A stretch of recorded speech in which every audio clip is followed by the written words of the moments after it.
Un dolor agudo, como un cristal roto, me arañó los pulmones. Era el dolor familiar que siempre precedía a la muerte.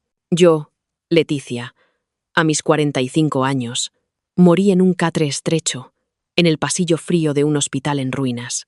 Sucedió durante un invierno muy crudo. En la mano, apretaba una fotografía de mi hijo, Rubén García, de cuando tenía 10 años.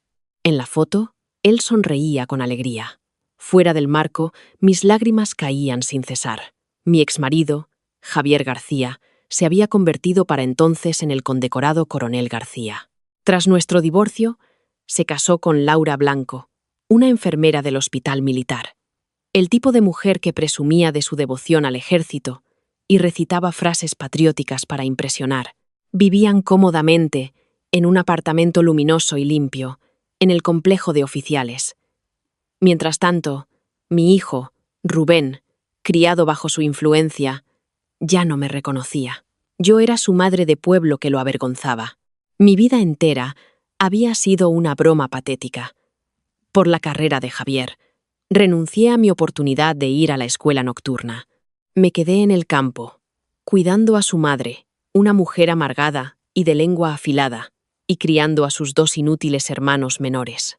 Cada peseta que ahorraba se la enviaba al ejército para que él pudiera socializar y mantener la cabeza alta ante sus superiores.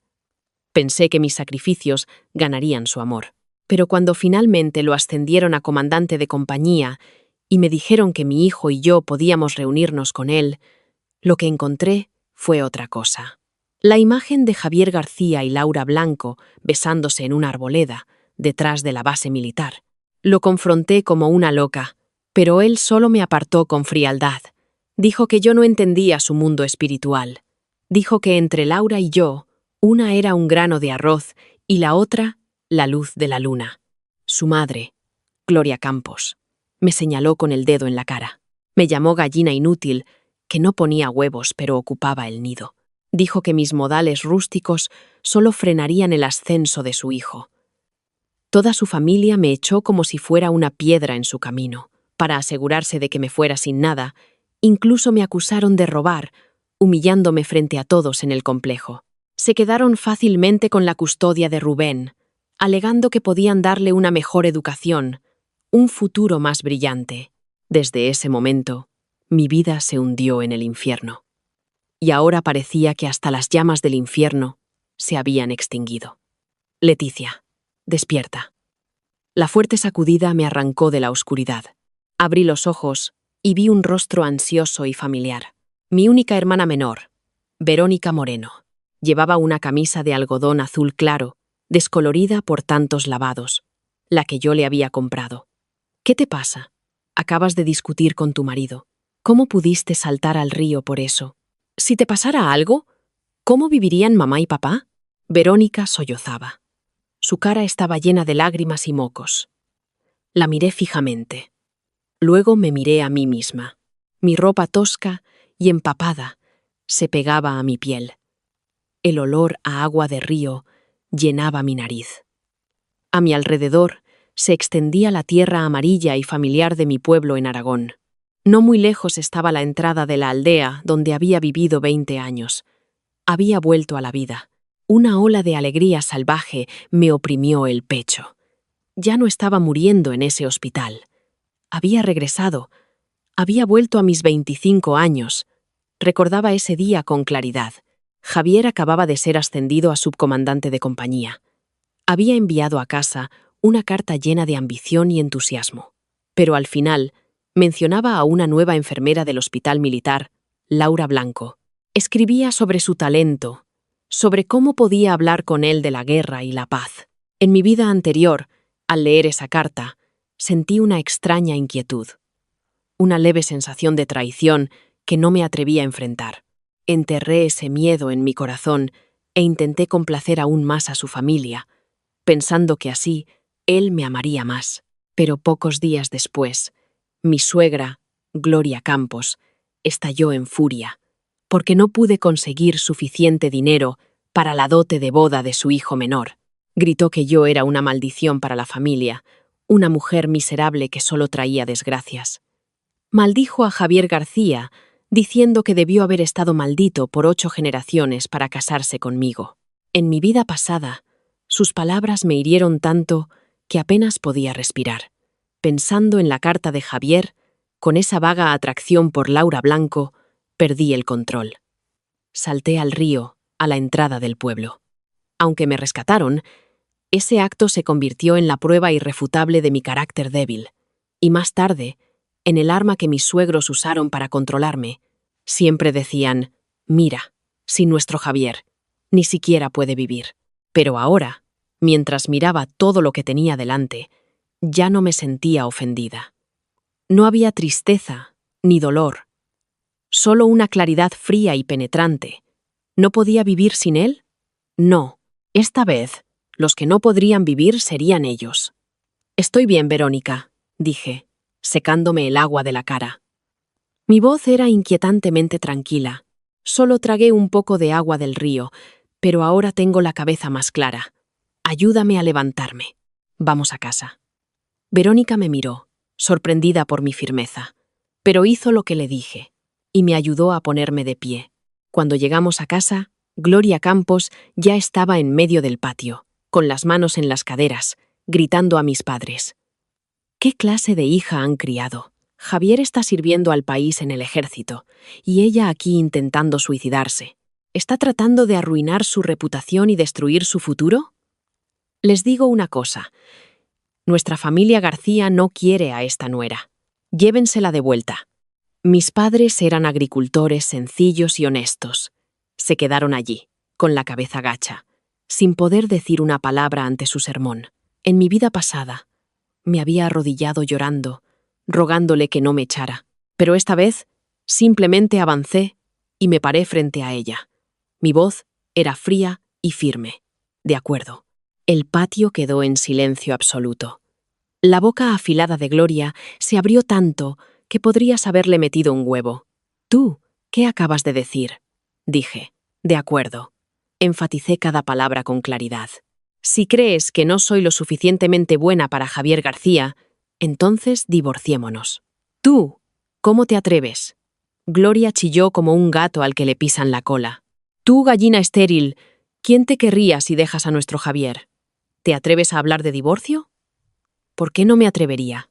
La miré directamente a los ojos, con una mirada fría e inquebrantable. ¿Acaso lo mencioné yo primero? ¿No acabas de decir que tu familia García no puede permitirse una nuera como yo? Todo el pueblo te ha oído. Respiré lentamente y continué. Mi voz era lo suficientemente alta para la multitud que se había reunido. Puede que sea una mujer de campo, pero todavía sé lo que significa la dignidad. Ya que la familia García me desprecia, ¿por qué debería aferrarme a ustedes descaradamente? Bien. Esto me ahorra el trabajo de matarme, sirviendo a toda su familia, solo para que me regañen al final. De ahora en adelante, el dinero que gano, el dinero que solía enviar a Javier García, me lo quedaré para mí. ¿No suena eso mejor? Mis palabras fueron contundentes, sin dejarle espacio para réplicas. Gloria se atragantó. Su boca se abría y cerraba sin emitir sonido. Había planeado humillarme y ponerme en mi sitio, pero yo le había quitado la alfombra de debajo de los pies. «Tienes agallas», finalmente gritó, señalándome con un dedo tembloroso. «¿Crees que divorciarse es tan fácil? Has malgastado los años de juventud de nuestro Javier. Tendrás que pagar por eso». Sonreí, pero la sonrisa nunca llegó a mis ojos. «Gloria, piénsalo bien. ¿Fui yo quien malgastó su juventud, o fueron tus 2 preciosos hijos y esa hija tuya los que han estado desangrando a esta familia? ¿Sabes cuánto gana Javier cada mes? ¿Cuánto envía realmente a casa? He guardado registros. Cada peseta está contabilizada. Y el dinero que ahorré para él todos estos años, no falta ni una peseta. Todo se gastó en llenar los pozos sin fondo que son tus 3 hijos inútiles. ¿Quieres que saque los registros ahora mismo y revisemos cada peseta delante de todo el pueblo? Mis palabras golpearon a Gloria Campos justo donde más le dolía. Había estado tomando en secreto los estipendios militares de Javier García para gastarlos en su hijo menor y su hija. Un secreto que pensó que nunca me atrevería a mencionar. Siempre creyó que yo era la nuera mansa y sumisa, la que no hablaría sin importar lo que hiciera. El rostro de Gloria se puso rojo, luego pálido. Su dedo tembloroso apuntaba directamente hacia mí. Di un paso más cerca, bajando la voz para que solo ella pudiera oír. Y hace 2 años, robaste las 5.000 pesetas que había ahorrado para tu tratamiento médico. Luego, se las diste a tu sobrino, el de parte de tu madre. Si Javier se entera de eso, ¿qué crees que dirá? Sus ojos se abrieron de par en par, mirándome como si hubiera visto un fantasma. Eso fue algo que confesó borracha en mi vida anterior. Un secreto que yo había guardado en silencio, pensando que era solo otra injusticia que debía soportar. Nunca imaginé que en esta vida se convertiría en mi arma. «Estás mintiendo», tartamudeó, con la voz temblorosa. «¿Lo estoy?», dije con calma. «Tú sabes perfectamente si miento o no». Luego, alzando la voz de nuevo, continué tranquilamente. «Podemos divorciarnos bajo 2 condiciones. Primero, cada peseta del dinero que Javier envió a casa, aparte de lo que te dio como pensión, debe ser devuelta a mí. El total que ahorramos juntos como marido y mujer es de 45.000 pesetas, ni una peseta menos. Segundo, escribirás una carta declarando que nuestro matrimonio se rompió y que fuiste tú quien pidió el divorcio. La firmarás y pondrás tu huella dactilar. De lo contrario, le escribiré a Javier y le contaré todo sobre los sucios negocios de tu familia, y enviaré una copia a su oficial superior en la unidad, a ver qué piensan de la familia de su soldado modelo. ¿Te atreves a amenazarme?, siseó Gloria. Solo estoy exponiendo los hechos, dije fríamente. La elección es tuya. En esa época, el ejército prestaba mucha atención a la conducta familiar de un soldado. Si se corría la voz sobre un escándalo así, especialmente que la familia de Javier había malversado sus estipendios, no solo su ascenso se esfumaría, sino que también enfrentaría un castigo severo. Gloria claramente lo entendía. Me miró furiosa. Su pecho subía y bajaba. Sus labios temblaban de rabia. Finalmente, escupió las palabras entre dientes. «Bien, tú ganas». 3 días después, tenía en mis manos la carta que Gloria había escrito a regañadientes y las 40.000 pesetas que había reunido para devolvérmelas. Con eso, subí a un tren hacia la base militar. No iba allí a suplicar una reconciliación. Iba a solicitar el divorcio y a arrancarle la máscara de hipócrita a Javier García, justo delante de Laura Blanco. Cuando entré de nuevo en el familiar complejo del ejército y miré el edificio residencial gris, mi corazón estaba tranquilo, frío y sereno. En mi vida anterior, había llegado llena de alegría, pensando que estaba a punto de empezar una nueva vida feliz con mi marido. En cambio, había sufrido una humillación indescriptible. Esta vez, estaba aquí para cobrar mis deudas. No fui a ver a Javier directamente. En lugar de eso, me detuve en la tienda de suministros militares y compré 1 kilo de pasteles densos. Luego, fui directamente a la casa del coronel Guillermo Vázquez. Su esposa, Susana, era una mujer de buen corazón. En mi vida anterior, había intentado ayudarme muchas veces, pero yo era demasiado tímida, tenía miedo de exponer la vergüenza familiar. Había desperdiciado su amabilidad. «Señora Vázquez, soy yo, Leticia Moreno», dije en la puerta, ofreciéndole los pasteles. Se quedó helada por un momento. Luego, su rostro se iluminó con una calidez genuina mientras me hacía pasar. «Leticia, ¿qué te trae por aquí?» «Javier estuvo hablando de ti hace unos días. Entra, entra, siéntate». Negué con la cabeza, con lágrimas en los ojos, forzando unas pocas gotas perfectamente sincronizadas. «No puedo quedarme mucho, señora Vázquez. Estoy aquí para pedirle al coronel Vázquez que me ayude con mi divorcio». «¿Qué?», jadeó, completamente atónita. «¿Divorcio? ¿Qué demonios ha pasado? ¿Ese chico Javier te ha hecho algo? Cuéntamelo todo», dijo Susana Vázquez con firmeza. «Yo me encargaré por ti». Conteniendo mis emociones, le entregué la carta que Gloria Campos había escrito. Luego, a medias, Empecé a describir cómo mi suegra me despreciaba, cómo me menospreciaba constantemente y me obligaba a divorciarme. Omití la parte de mi propia represalia. En cambio, me presenté como una esposa indefensa y maltratada, sin ningún otro lugar a donde ir. Esa mujer está loca. Susana golpeó su muslo con rabia. ¿Y Javier también? ¿Cómo puede dejar que su madre te trate así? No. Tengo que decirle a Guillermo que hable con él seriamente. Por favor, no lo haga, dije suavemente, extendiendo la mano para detenerla, forzando una leve sonrisa. No se puede forzar a un melón a ser dulce una vez que se ha retorcido de la vid.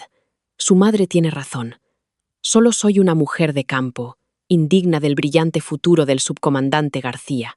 Vine aquí solo para terminar las cosas pacíficamente, hacer los trámites y que cada uno siga su camino.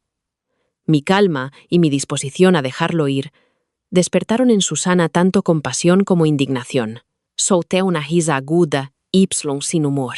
Los amigos normales se cogen de la mano y hablan de la vida y los ideales bajo los árboles. Ahórrate tus mentiras, Javier García. No he venido a escuchar tus excusas. Metí la mano en mi bolso, saqué los papeles del divorcio que había preparado hace mucho tiempo y los golpeé sobre la mesa. Fírmalo. No lucharé por la casa, ni por los ahorros. En cuanto a tus medallas y honores, no puedo llevármelos de todos modos. Solo quiero a mi hijo. En el momento en que mencioné a Rubén García, la expresión de Javier se ensombreció. En mi vida anterior, había usado a nuestro hijo para controlarme. Me atormentó hasta que apenas estaba viva. Pero esta vez, nunca más le entregaría mi debilidad. Imposible, dijo rotundamente.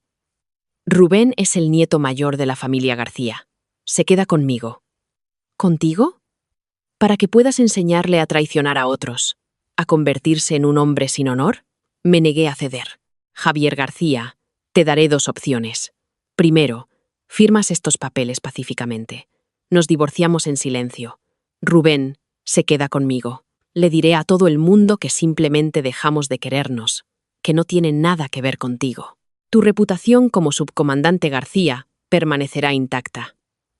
Hice una pausa deliberada, viendo cómo su rostro se tensaba con inquietud antes de continuar. Cada palabra era fría y deliberada. O segundo, llevo las pruebas de ti y tu pequeña amante al Comité de Disciplina del Ejército. Sabes mejor que yo cuál es el cargo por adulterio en el Ejército. Y cuando eso ocurra, olvídate de tu futuro. Puede que ni siquiera conserves ese uniforme que llevas puesto. No te atreverías. Su voz temblaba de rabia mientras se abalanzaba sobre mí, agarrándome la muñeca con fuerza. No me resistí. Solo lo miré, tranquila e inquebrantable. Mis ojos se llenaron de decepción y desprecio. ¿Quieres ver si me atrevo? Sus dedos se clavaron dolorosamente en mi piel. Pero ni siquiera me inmuté. Nos miramos fijamente, en una batalla de voluntades silenciosa. Al final, fue él quien se rompió. Su mano se apartó, y la mirada en sus ojos era una mezcla de humillación y derrota. Sabía que lo tenía acorralado. Su carrera era su vida, y yo la acababa de aplastar en la palma de mi mano. Rubén se queda contigo, escupió, las palabras saliendo entre dientes apretados. Pero tienes que irte ahora, y no volver jamás. Por mí, bien. Cogí el bolígrafo y firmé mi nombre en los papeles del divorcio. Solo estar en ese lugar me ponía la piel de gallina. El divorcio se tramitó sorprendentemente rápido, con el coronel Guillermo Vázquez y Susana Vázquez supervisando todo. Javier no se atrevió a hacer ninguna jugarreta. Incluso me dio 70.000 pesetas como compensación, desesperado por hacernos desaparecer a mí y a mi hijo lo más rápido posible. Con Rubén, de 4 años, en mis brazos, dejé ese complejo militar, el lugar que había albergado 10 años de mis pesadillas, sin mirar atrás ni una sola vez. Sabía que la gente hablaba de mí a mis espaldas. Algunos me compadecían, otros se burlaban de mí, pero la mayoría esperaba ver cuán miserable me volvería. Una mujer sin marido arrastrando a un niño como un peso muerto. Javier también lo pensaba. Estaba seguro de que en medio año la realidad me aplastaría hasta que volviera arrastrándome hacia él, llorando. Pero los decepcioné a todos. No volví a mi pueblo para soportar las burlas de mis suegros. Tampoco fui a suplicar ayuda a mis padres. En cambio, cogí a Rubén y todo el dinero que tenía y me fui directamente a Zaragoza. Eran los años 80. Los vientos de la Reforma soplaban y las oportunidades estaban por todas partes. Gracias a los recuerdos de mi vida anterior, sabía que en las próximas décadas el negocio de la restauración se convertiría en un comercio de oro que nunca se desvanecería. Actuando con rapidez, alquilé un pequeño local cerca de un antiguo barrio residencial de la ciudad. La zona estaba rodeada por varias grandes fábricas estatales, llenas de trabajadores y con mucho tránsito de personas.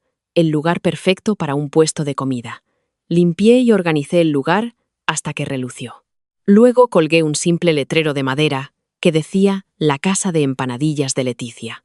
Vendía lo que había aprendido en mi vida anterior mientras trabajaba en el sur.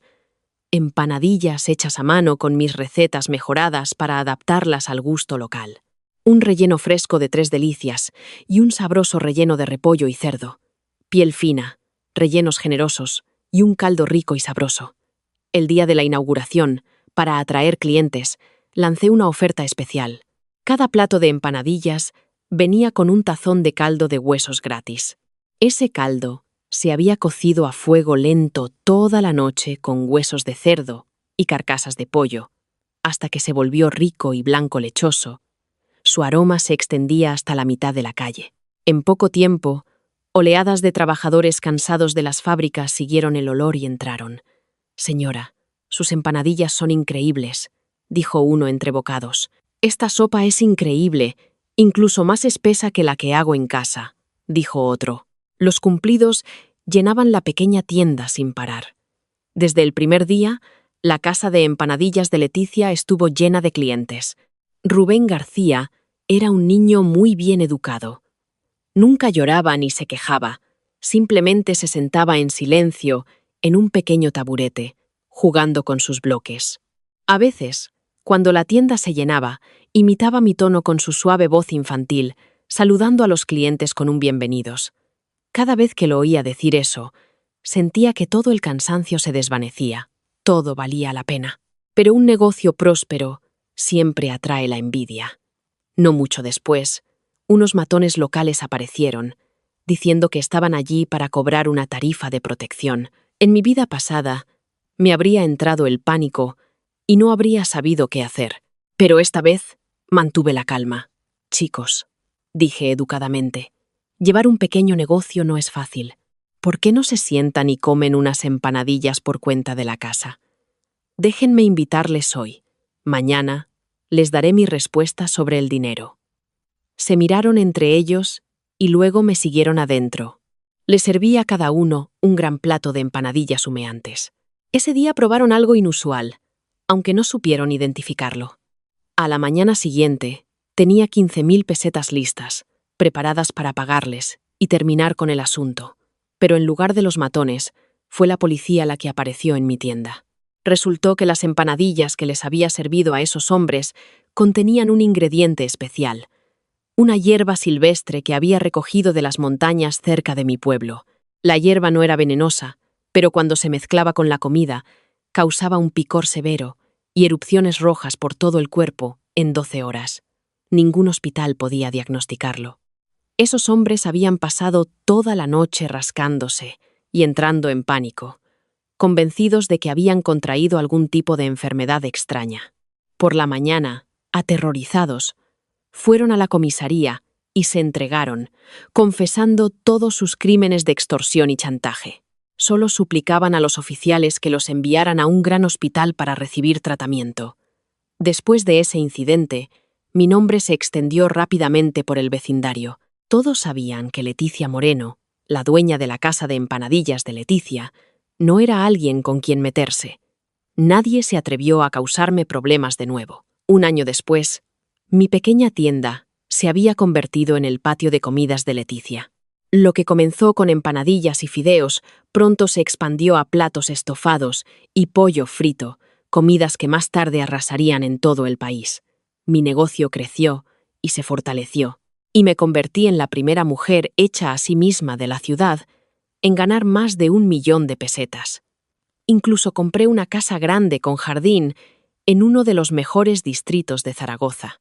Traje a mis padres y a mi hermana Verónica Moreno a vivir conmigo. Verónica se convirtió en la gerente de uno de mis restaurantes, mostrando un notable talento para la organización y el liderazgo. Mientras mis padres disfrutaban de su tranquila jubilación, cuidando las verduras y las flores en el jardín, mi vida ahora estaba a mundos de distancia de la miseria de mi vida pasada. De vez en cuando, todavía escuchaba noticias sobre García, siempre de soldados que volvían a casa de permiso. Decían que después de divorciarse de mí, se había casado rápidamente con Laura Blanco. Al parecer, Laura era mimada y delicada, completamente incapaz de hacer las tareas del hogar, y mucho menos de cuidar a nadie. Cuando Javier volvía del entrenamiento, a menudo ni siquiera podía conseguir una comida caliente. Decían que Gloria Campos había intentado mangonear a Laura, pero Laura le dio la vuelta a la tortilla. Escribió una carta a sus padres, ambos altos funcionarios del hospital militar. Una llamada de ellos al oficial al mando de Javier fue suficiente para silenciar a Gloria por completo. A partir de entonces, no se atrevió a decir ni una palabra, e incluso tuvo que servir a Laura en su lugar. Se rumoreaba que la casa de Javier estaba llena de constantes peleas. Pequeñas discusiones cada 3 días, grandes peleas cada 5. Todo el bloque residencial podía oírlos gritar. Gradualmente, empezó a extrañar la paz y la estabilidad de los días en que yo todavía estaba allí. Más de una vez, incluso intentó preguntar para averiguar a dónde me había ido. Cuando Javier García se enteró de que ahora yo era una conocida empresaria en Zaragoza con un patrimonio de más de 1 millón de pesetas, dijeron que no sonrió durante toda una semana. En el campo de entrenamiento, descargó toda su frustración en sus soldados, los entrenó hasta el agotamiento, se arrepintió. Su intrigante madre, Gloria Campos, se arrepintió aún más, hasta el punto de casi ahogarse en su propia amargura. Un día, apareció en Zaragoza. De pie, fuera de la puerta de mi casa luminosa y espaciosa, lloró y gimió como un loco, afirmando que había estado cegado por la codicia y la estupidez en aquel entonces. Me suplicó que me volviera a casar con él por el bien de Rubén, llorando. Rubén no puede crecer sin un padre. Le dije a Verónica que abriera la puerta. Delante de todos los vecinos que se habían reunido para mirar, llamé a Rubén. Estaba en el jardín, vestido pulcramente con un trajecito, leía un libro bajo el sol. «Mira», dije, señalando a Rubén mientras me volvía hacia Gloria. «Mi hijo ya tiene una madre que lo quiere. Eso es todo lo que necesita. En cuanto a un padre, ¿de verdad crees que Javier García merece ese título?» Miré el rostro de Gloria, que se había vuelto del color del hígado de cerdo, y añadí fríamente: «El subcomandante García siempre buscaba la resonancia espiritual y la pureza de la luz de luna. ¿No es así? Yo, una humilde empresaria manchada de dinero, nunca podría estar a esa altura. Así que, por favor, váyase antes de ensuciar mi puerta».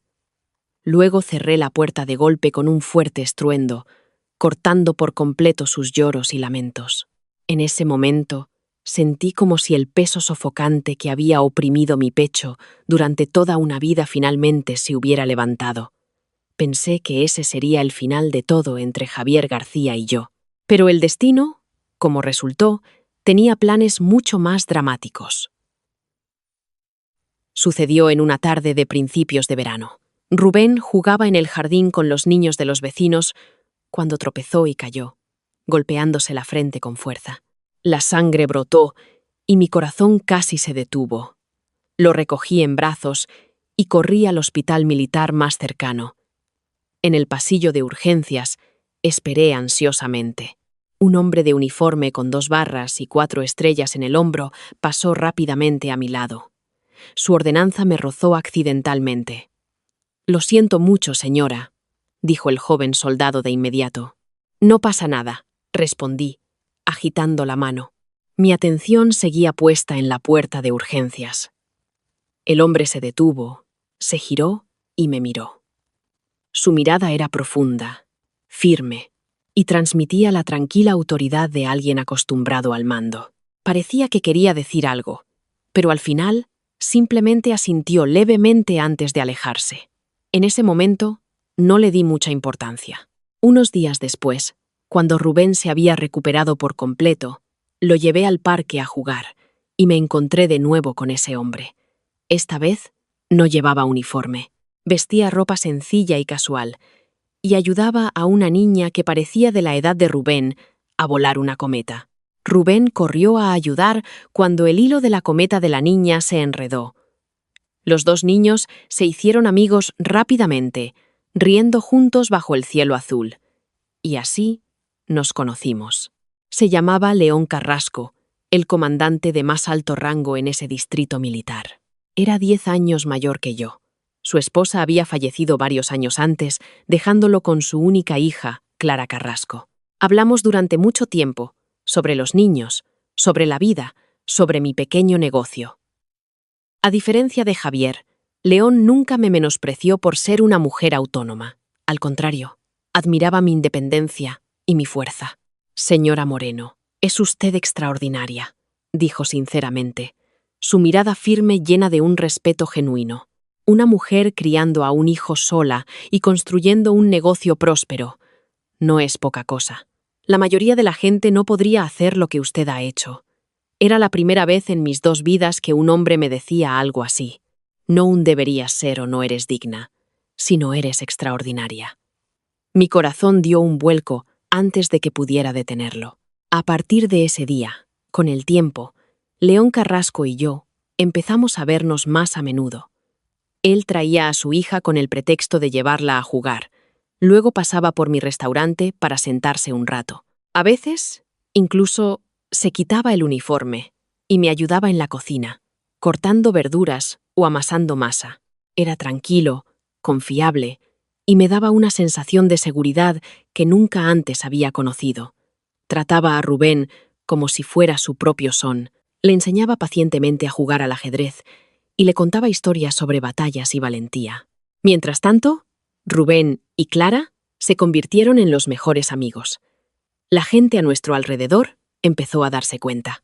Mi hermana Verónica me bromeó más de una vez diciendo: «Parece que pronto serás la esposa de un general». Me reí, pero en el fondo, un cálido sentimiento floreció en mi corazón. Una dulzura tan frágil que incluso yo tenía miedo de reconocerla. Había pensado que nunca más creería en el amor o en el matrimonio, pero León llegó a mi vida como un rayo de sol, derritiendo el hielo que había encajonado mi corazón durante tanto tiempo. El día que me propuso matrimonio, no hubo flores ni votos dramáticos. Simplemente me miró a los ojos y luego dijo con seriedad: «Leticia, no puedo prometerte una vida de lujo, pero puedo prometer que siempre te respetaré, siempre te apoyaré y siempre seré el hombro en el que puedas apoyarte. Por favor, cásate conmigo». Las lágrimas brotaron en mis ojos mientras miraba su mirada firme y sincera. Asentí con fuerza, incapaz de hablar por el nudo en mi garganta. Nuestra boda fue modesta. Solo se invitó a la familia cercana y a algunos amigos queridos. Después, no abandoné mi negocio, y León nunca se opuso. De hecho, usó sus contactos para ayudarme a resolver mis problemas de suministro, permitiendo que el patio de comidas de Leticia se expandiera por toda la provincia. Me convertí en una verdadera potencia empresarial, y mi marido no solo era el hombre más respetado de la región, sino también el que más me amaba. Pensé que ahí terminaría nuestra historia, un final perfecto y pacífico, hasta que un día, León recibió una orden de traslado oficial, asignándolo a un nuevo distrito militar para asumir un puesto más alto. Naturalmente, los niños y yo nos mudaríamos con él. Y como el destino quiso, el nuevo distrito era el mismo donde estaba destinado Javier García. Las ruedas del destino giraron con un crujido extraño, casi burlón. El nuevo complejo militar era más grandioso que cualquiera que hubiera visto. Como comandante recién nombrado, a León se le asignó una residencia privada de 2 pisos. De pie en el balcón del segundo piso, miré las hileras ordenadas de barracones y los soldados entrenando abajo. Su sudor brillaba bajo la luz del sol. Parecía un sueño, como si hubieran pasado vidas enteras. ¿Quién habría imaginado que la misma mujer de pueblo, una vez expulsada de este mundo en desgracia, estaría aquí de nuevo como la esposa del comandante? Y como el destino quiso, a través del ayudante de León, el oficial López, me enteré de que Javier García también estaba destinado aquí. Después de media vida de ambición, finalmente había ascendido al rango de comandante de batallón, el mismo puesto con el que había soñado cuando me abandonó. Simplemente sonreí levemente y no pregunté más. La gente y las cosas del pasado no eran más que polvo para mí. Lo que tenía hoy superaba con creces cualquier cosa que él pudiera imaginar. Estaba ocupada organizando nuestro nuevo hogar. Ocupada estudiando el mercado de la ciudad para preparar la expansión de mi negocio aquí, Javier no sabía nada de mi llegada. Todavía disfrutaba de la alegría de su ascenso, un hito orgulloso en su carrera militar. Finalmente podía mantener la cabeza alta y presumir ante aquellos que una vez lo habían menospreciado. Pronto traería a su mimada esposa de ciudad, Laura Blanco, a vivir a la base con él. Era el símbolo definitivo de estatus y éxito. Ese día se sentó en su oficina recién renovada, girando un bolígrafo nuevo en su mano, sintiéndose completamente satisfecho. En su mente ya podía imaginar los rostros envidiosos de sus compañeros oficiales una vez que llegara Laura, la hermosa y refinada esposa del gran comandante García. Llamó a su nuevo ayudante, un joven recién graduado de la Academia Militar. Ramos, tráeme el formulario de solicitud familiar militar de Laura Blanco. Lo firmaré y lo llevarás directamente a la oficina política, ordenó Javier García. Su tono no dejaba lugar a discusión. Sí, comandante, respondió el joven ayudante de inmediato.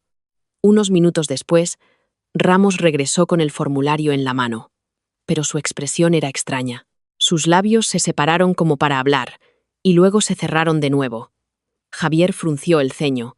La irritación brilló en sus ojos. ¿Qué pasa? ¿Por qué te quedas ahí parado?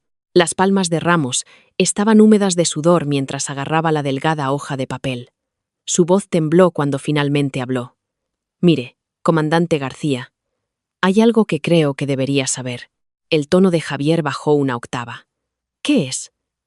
Ramos respiró hondo como si reuniera valor y bajó la voz. Señor, ¿no ha estado en contacto con nadie de casa últimamente? Javier frunció el ceño. ¿Qué quieres decir? Es sobre Leticia, señor, dijo Ramos con cuidado, eligiendo sus palabras como si caminara sobre cristales. Al mencionar ese nombre, un destello de emociones complejas cruzó el rostro de Javier.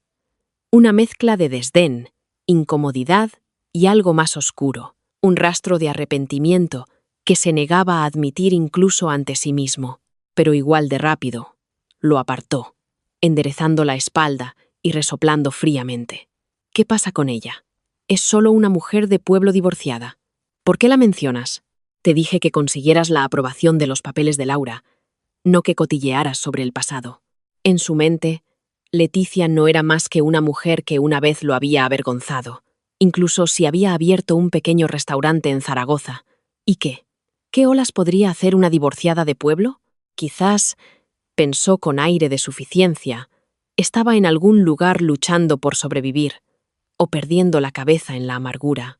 Pero la expresión en el rostro de Ramos solo se volvió más incómoda, casi dolida. Parecía que podría llorar. Comandante, señor, usted no lo sabe. Las cejas de Javier se fruncieron aún más. ¿Saber qué? Leticia. Se volvió a casar hace 2 meses. El bolígrafo en la mano de Javier se congeló en el aire. La sonrisa orgullosa y satisfecha que se había estado formando en sus labios se desvaneció al instante. ¿Recasada? Esa mujer, la que él pensaba que no podía vivir sin él, la que estaba seguro de que volvería arrastrándose y suplicando, se había vuelto a casar. Una oleada de calor subió violentamente desde su pecho. La ira y la humillación explotaron dentro de él. Aún así, se obligó a sonreír con desdén, fingiendo que no importaba. ¿Casada con quién? ¿Algún viejo solterón de su pueblo? ¿Un repartidor de la ciudad? Que haga lo que le plazca. Pero Ramos no se movió.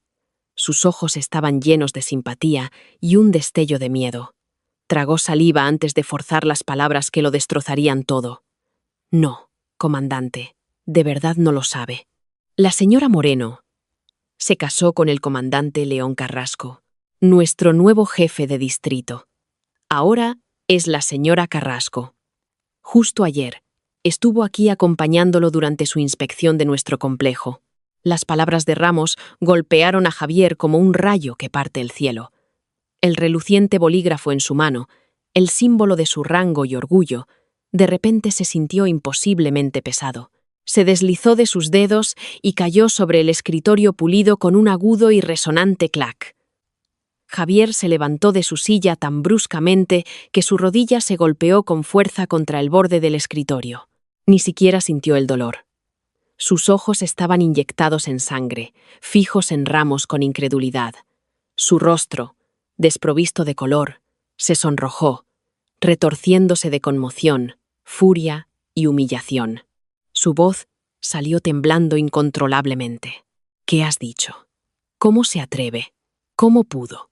La mujer que una vez había despreciado, abandonado y declarado que nunca se levantaría de nuevo, no solo se había levantado, se había elevado.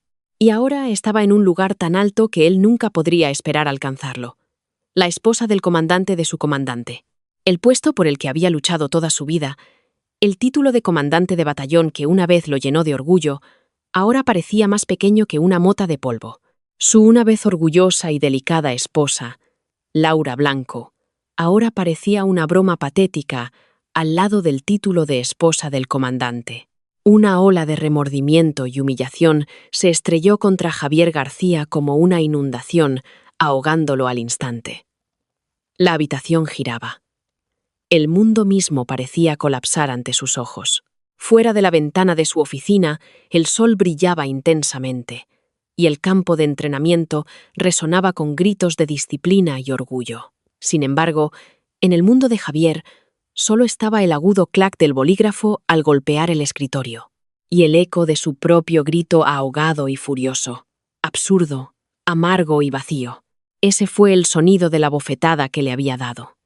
Una que llegó 10 años tarde, pero que golpeó más fuerte que ninguna antes. La segunda historia. Observaba mi propio funeral desde el fondo de la sala. Veía a mi prima fingir lágrimas sobre el ataúd en el que, básicamente, ella me había metido.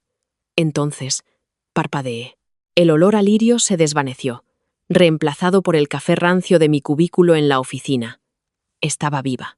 Era 6 meses antes. El ascenso era suyo para robarlo, pero esta vez se lo entregaría envuelto en dinamita.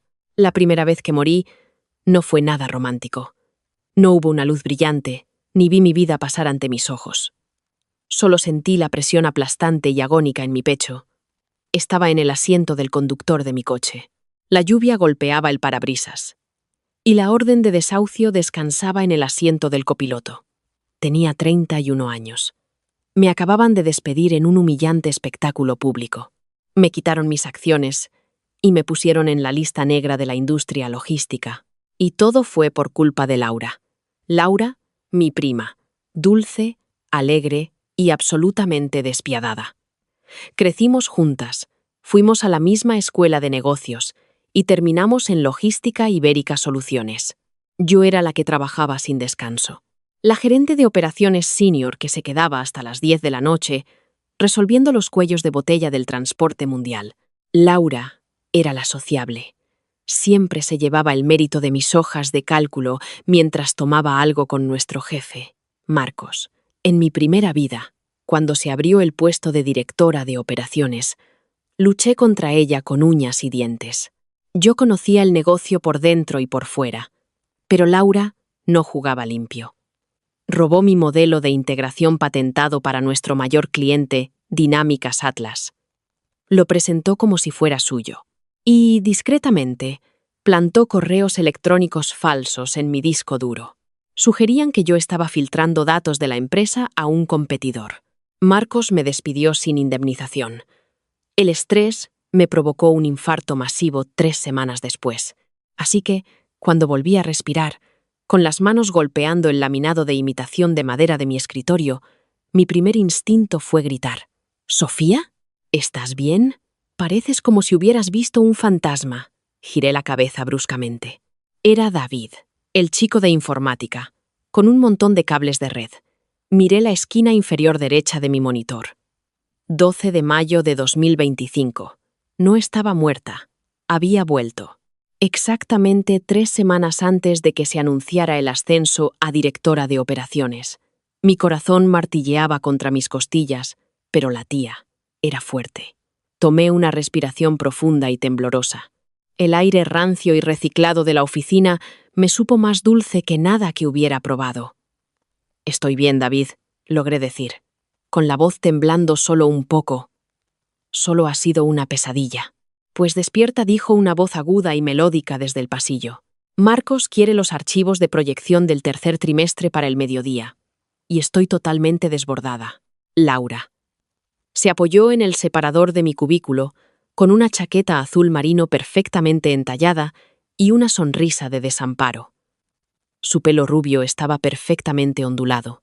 En mi vida anterior, esa sonrisa me había engañado.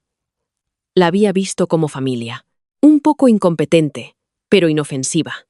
Me había quedado hasta las 3 de la mañana esa noche arreglando sus proyecciones, solo para que ella pusiera su nombre en la portada a la mañana siguiente. Sofía, en serio. Laura hizo un puchero, entrando en mi espacio y sentándose en el borde de mi escritorio. Los datos de Dinámicas Atlas son un desastre. Ni siquiera entiendo cómo su red de distribución europea se alinea con nuestro software. ¿Puedes echarle un vistazo? Quizá integrarlo en tu archivo maestro. En mi vida pasada, me había aferrado a mis archivos. Le había dicho que estaba demasiado ocupada. Eso la obligó a colarse en mi oficina por la noche, copiar mi disco duro y robar toda mi estrategia operativa. Había luchado por mantener mi corona y me cortaron la cabeza. La miré ahora. La pura arrogancia que irradiaba era sofocante. No quería aprender. Quería un atajo hacia un salario de 6 cifras. Una calma fría y afilada me invadió. ¿Por qué luchar por un cáliz envenenado? La cuenta de Dinámicas Atlas era un monstruo. Era muy lucrativa, pero funcionalmente un desastre. La única razón por la que Logística Ibérica no había perdido el contrato era porque yo pasaba 2 horas cada mañana. Anulaba manualmente los fallos del software para mantener su cadena de suministro en movimiento. Si yo no estaba allí para sostenerlo todo, toda la red europea colapsaría en una semana. ¿Sabes qué, Laura? Sonreí. Fue una sonrisa genuina y aterradora que ella malinterpretó por completo. Tienes razón, es un desastre. Pero de hecho, he descifrado el modelo de integración. Iba a presentárselo a Marcos, pero has estado trabajando tan duro últimamente. ¿Por qué no te encargas tú de esto? Sus ojos se abrieron de par en par. Un destello de avaricia depredadora rompió su fachada inocente. Espera, en serio, ¿me dejarías presentar el archivo maestro?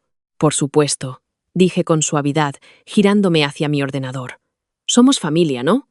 Además, creo que Marcos te ve en un papel de liderazgo. Tienes las habilidades sociales para ello. Te transferiré la carpeta principal a tu disco ahora mismo. La contraseña está quitada. Hice clic, arrastré y solté. 3 años de mi sangre, sudor y lágrimas en su regazo. Sofía, eres una salvadora, chilló Laura, abrazándome. La dejé, olí su perfume caro y no sentí nada más que hielo en mis venas. Te debo una comida, una buena. No te preocupes, murmuré mientras ella prácticamente saltaba de vuelta a su oficina. Ya lo pagarás más tarde. Durante las 2 semanas siguientes, interpreté a la perfección el papel de empleada agotada y complaciente. Dejé de quedarme hasta tarde. Dejé de corregir las pequeñas discrepancias en los informes matutinos. Y lo más importante, empecé a documentarlo todo. Cada archivo que le enviaba a Laura, cada correo electrónico en el que me pedía que le explicara conceptos logísticos básicos, lo reenviaba en secreto a un servidor externo seguro. Luego preparé mi estrategia de salida. Contacté discretamente con Víctor, el vicepresidente de tecnología de Dinámicas Atlas, conocido por ser un tiburón despiadado. A Víctor no le importaban las políticas de oficina, solo le importaba la eficiencia. No le dije que me iba. pero sí dejé caer una sutil indirecta durante nuestra llamada semanal. Le dije que Logística Ibérica estaba sufriendo una reestructuración interna y que vigilara de cerca sus tiempos de tránsito en Europa. El escenario estaba preparado. Ahora solo tenía que dejar que la ladrona llevara la pesada corona. La sala de juntas estaba agobiantemente cálida. 28 de mayo. El día de la revisión del tercer trimestre y la coronación no oficial de la nueva directora de operaciones. Marcos estaba sentado a la cabeza de la larga mesa de caoba, golpeando su bolígrafo de oro contra su bloc de notas. Era el clásico oportunista corporativo. No le importaba quién hacía el trabajo, siempre y cuando le hiciera quedar bien ante la junta. Muy bien, equipo, retumbó Marcos. Hablemos de Dinámicas Atlas. Representan el 20% de nuestros ingresos, y me han estado presionando sobre la nueva integración europea. ¿Quién quiere liderar? Antes de que pudiera moverme en mi silla, Laura se levantó. Había traído carpetas encuadernadas y brillantes para todos. De hecho, Marcos, me he tomado la libertad de renovar todo el modelo de integración de Dinámicas Atlas, dijo Laura. Su voz goteaba una confianza artificial. Empezó a repartir las carpetas. Abrí la mía. Era mi trabajo. Cada hoja de cálculo, cada algoritmo predictivo, cada evaluación de riesgos. Incluso había mantenido mi código de colores. La única diferencia era la portada. Preparado por Laura. He pasado el último mes profundizando en sus cuellos de botella de tránsito europeo, mintió sin esfuerzo, paseándose por la sala. He desarrollado un sistema de enrutamiento automatizado que aumentará la eficiencia en un 14% y reducirá nuestro mantenimiento a cero. Marcos estaba fascinado. Pasaba las páginas. Sus ojos se iluminaban con los márgenes de beneficio proyectados. Esto es increíble, Laura. No sabía que tenías este nivel de experiencia técnica. Me gusta pasar desapercibida, dijo ella, lanzándome una mirada de suficiencia. Sofía. Marcos se giró hacia mí, su tono cambiando a algo ligeramente condescendiente. Tú normalmente te encargas del día a día de Dinámicas Atlas. ¿Ayudaste a Laura con esto? En mi vida pasada, este fue el momento en que exploté. Había gritado que era mi trabajo, llamado a Laura mentirosa y exigido a Marcos que revisara los metadatos de los archivos.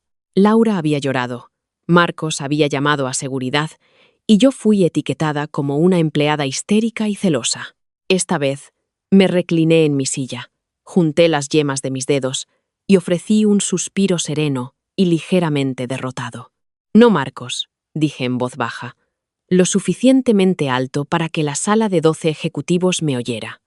Laura hizo esto completamente sola. No he tocado el archivo maestro de Dinámicas Atlas en semanas.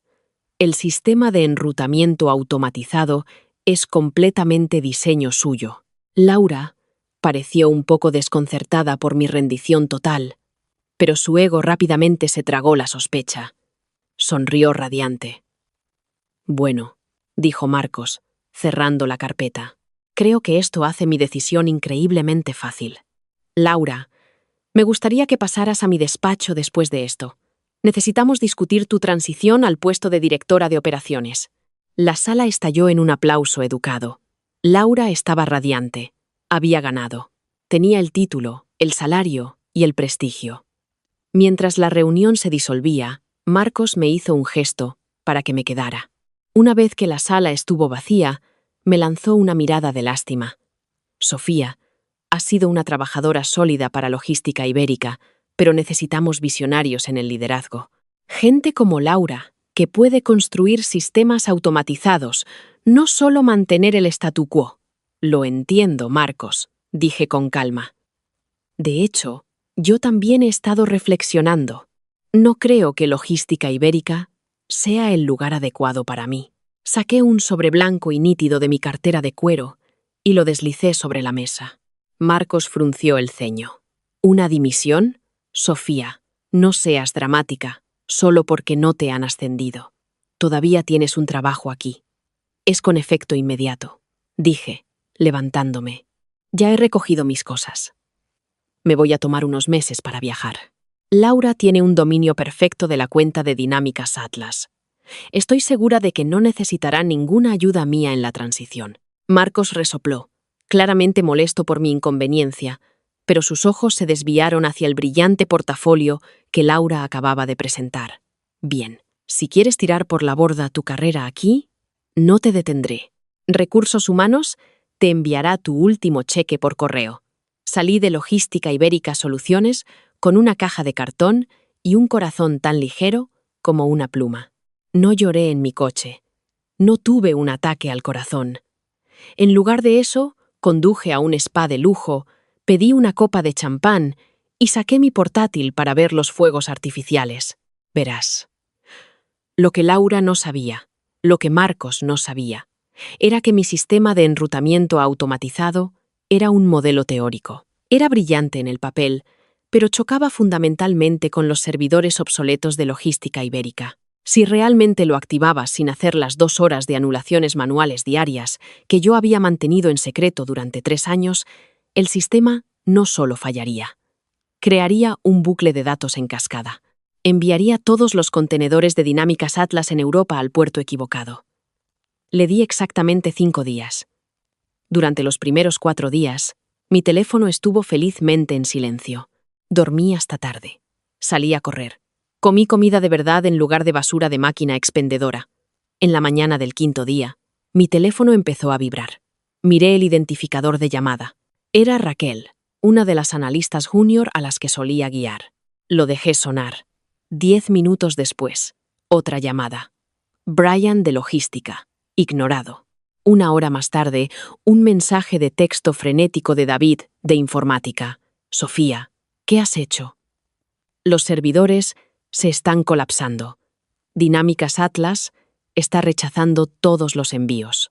Tomé un sorbo de mi café, sonriendo al sol de la mañana. A las 2 de la tarde, el pez gordo mordió. Mi teléfono sonó, mostrando un número que había memorizado hace mucho tiempo. Marcos. Lo dejé sonar 3 veces antes de contestar. Hola, soy Sofía. Es mayor que Sofía. Gracias a Dios. La voz de Marcos estaba completamente despojada de su habitual tono arrogante. Sonaba sin aliento, presa del pánico, como un hombre achicando agua de un barco que se hunde con una cucharilla. ¿Dónde estás? Te necesitamos en la oficina ahora mismo. Es mayor. ¿Qué es mayor que? Lo siento, Marcos, dije dulcemente. Ya no trabajo para Logística Ibérica. De hecho, estoy en una bodega en La Rioja ahora mismo.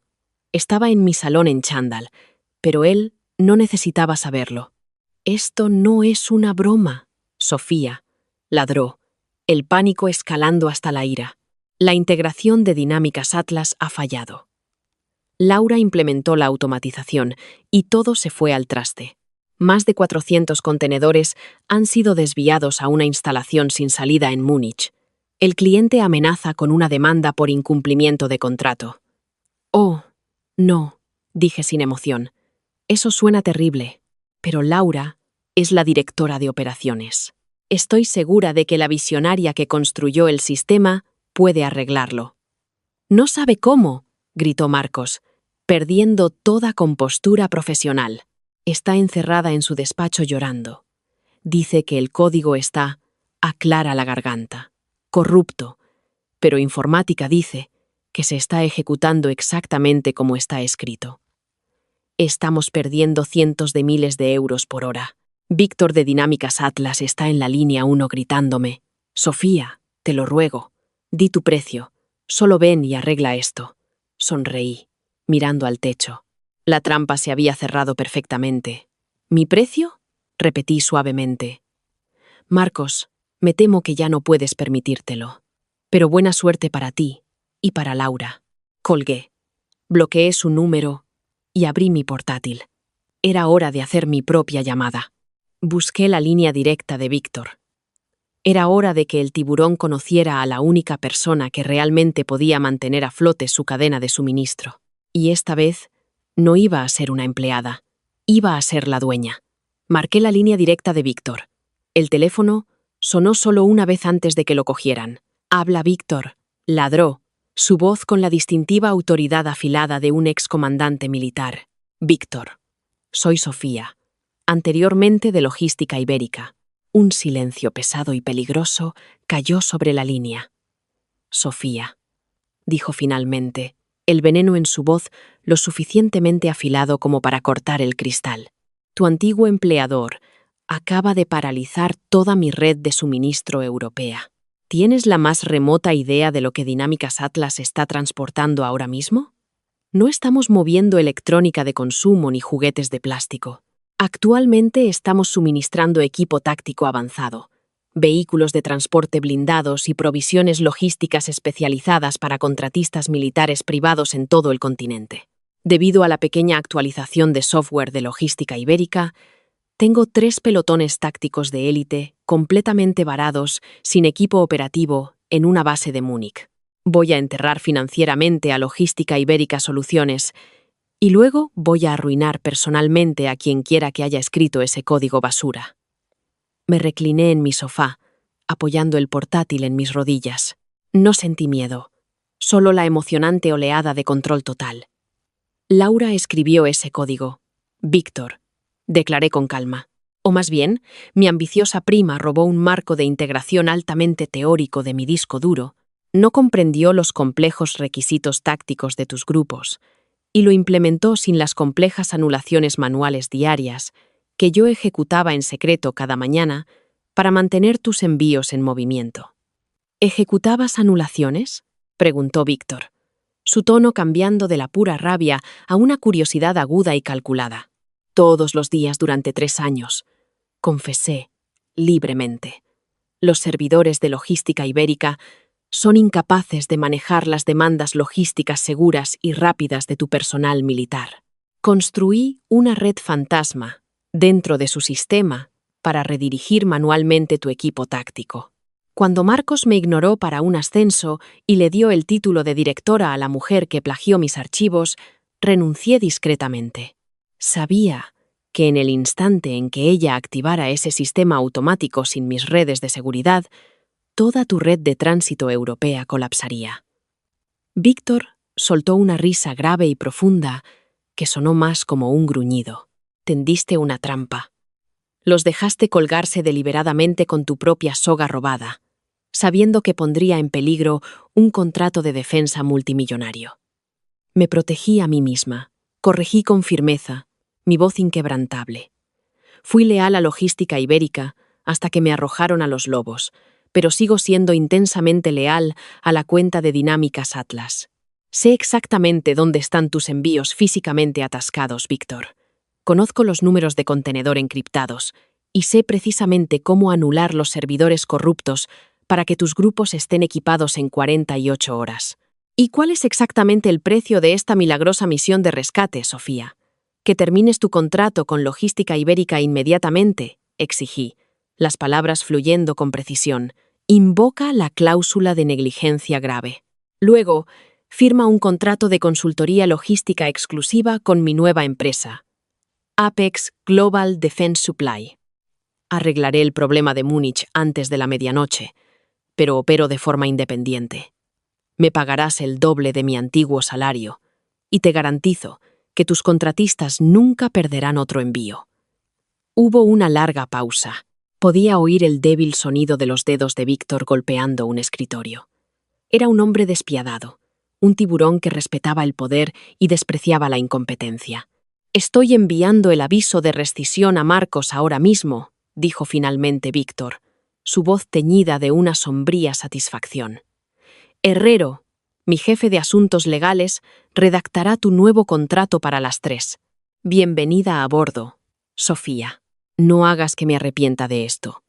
Colgué el teléfono e inmediatamente me puse a trabajar. No necesitaba acceso a la oficina física de Logística Ibérica para solucionar el desastre. Antes de irme, había establecido silenciosamente una puerta trasera segura y encriptada en los subservidores que gestionaban los envíos tácticos. Mis dedos volaron sobre el teclado, mientras sorteaba meticulosamente el desastroso bucle de enrutamiento automatizado de Laura. Desenredé manualmente el enorme nudo digital, aislando los contenedores con provisiones militares críticas y redirigiéndolos a las zonas correctas de Múnich. En 4 horas intensas y muy concentradas, Las luces rojas de advertencia en mi panel de control cambiaron a un verde tranquilo y constante. El equipo especializado se movía de nuevo. Los grupos de defensa recibirían sus suministros esenciales.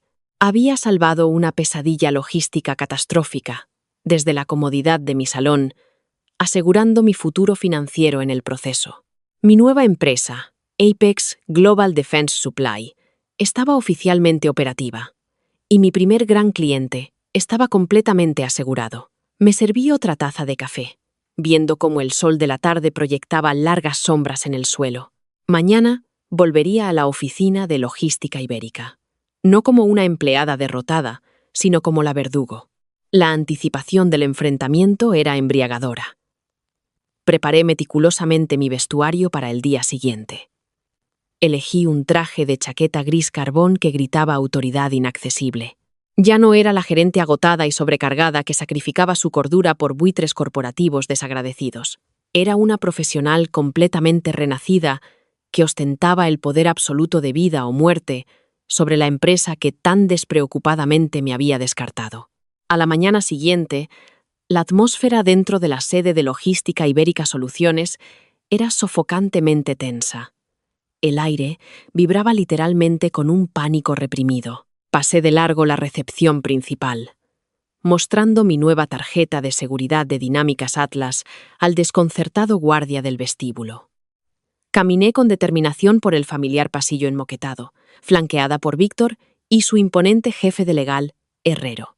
Parecíamos un imparable escuadrón de ataque corporativo.